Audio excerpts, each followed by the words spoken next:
want to thank all of you for joining us. I would like to introduce and recognize student trustee Jim Tarr, who's here. Jim?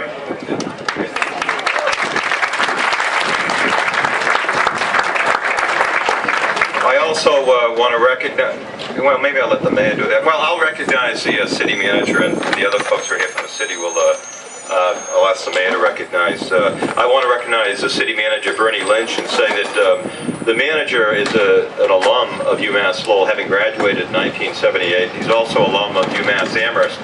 And all of the projects that we have undergoing here on the campus are really coordinated and collaborative in terms of our planning with the city and the National Park Service. So I want to recognize and thank the city manager, Bernie Lynch, for all of his commitment to having the city and the university grow together.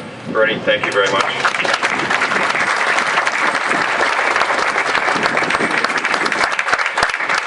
He's also an adjunct professor here at the university. We're delighted that he could break away from class as well.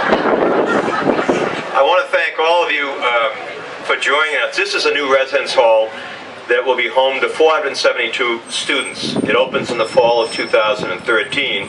It is the first new residence hall to be built on this campus since 1989.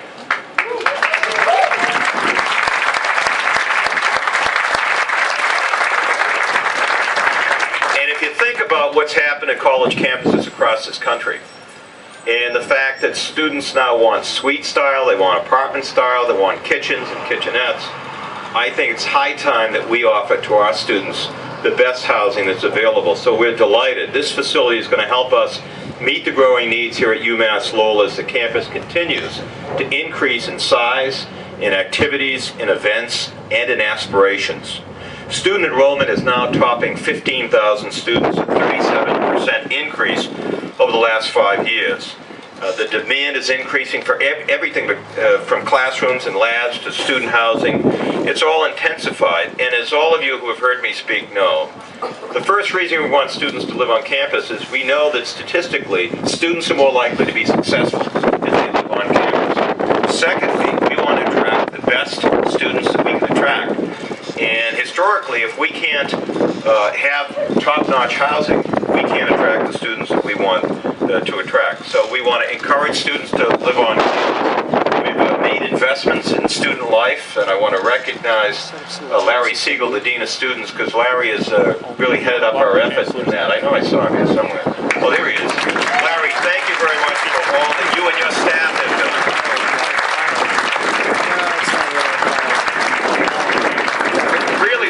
Campus community is more cohesive when a greater percentage of students are here on campus. And as all of you know, when I came here 5 years ago, we were at 25% of the students lived on campus, and we said that we were going to get to 50-50 split. And after this project is finished and the project on the other side of the river, we will be at 50-50.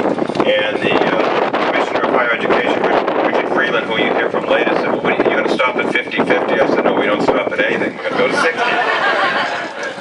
But this is a great opportunity for our students. Larger rooms, suite-style apartments, quiet study rooms, cafes, more inspired architecture and landscaping, a more pleasant, productive experience for those who come to UMass Lowell. The other thing about this building is we have worked with the National Park Service. I want to recognize Peter O'Sullivan from the Park Service, who's here. When I talk about partnerships, Lowell is a historic city. We're in a historic area, and you can see by the restoration of these mills, the way the ballpark was built, frankly, the way this rec center was built. We want to make sure that we utilize and make sure that we have the best possible structure. And no, Fox Hall, we wouldn't build it the same way today.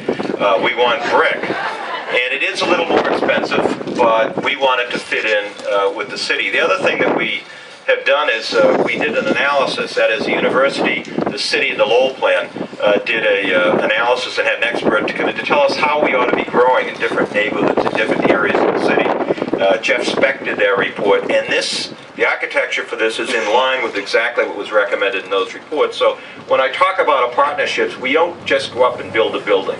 We engage in the community. We look at what our vision is for the next 10 years, the next 20 years, the next 30 years.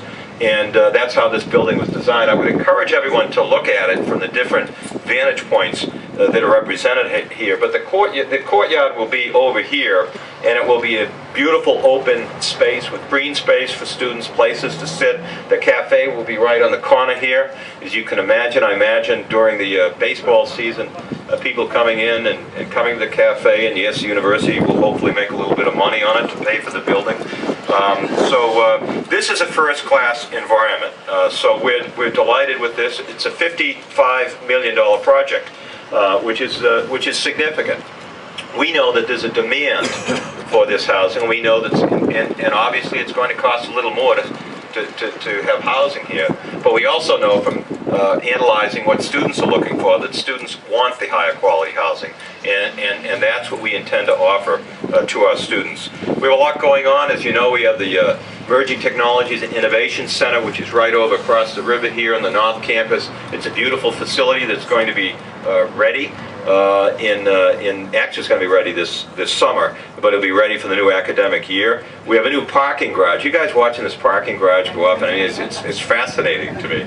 Every day you walk by there, ride by there, it's as if, you know, it's incredible. And it's going to be ready again in August, and that's going to be 550 additional spaces, which we need. The neighborhood in the Pawtucketville and Centerville area is very happy about the fact that we are putting that parking garage up, I can assure you.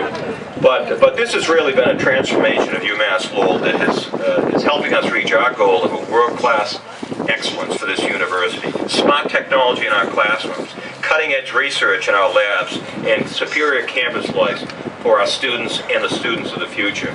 So I want to thank the UMass Building Authority, and you'll hear from Catherine Craven, the new executive director, who's here, who's got a great background, and we are really appreciative of all that the Building Authority has done for us on this project.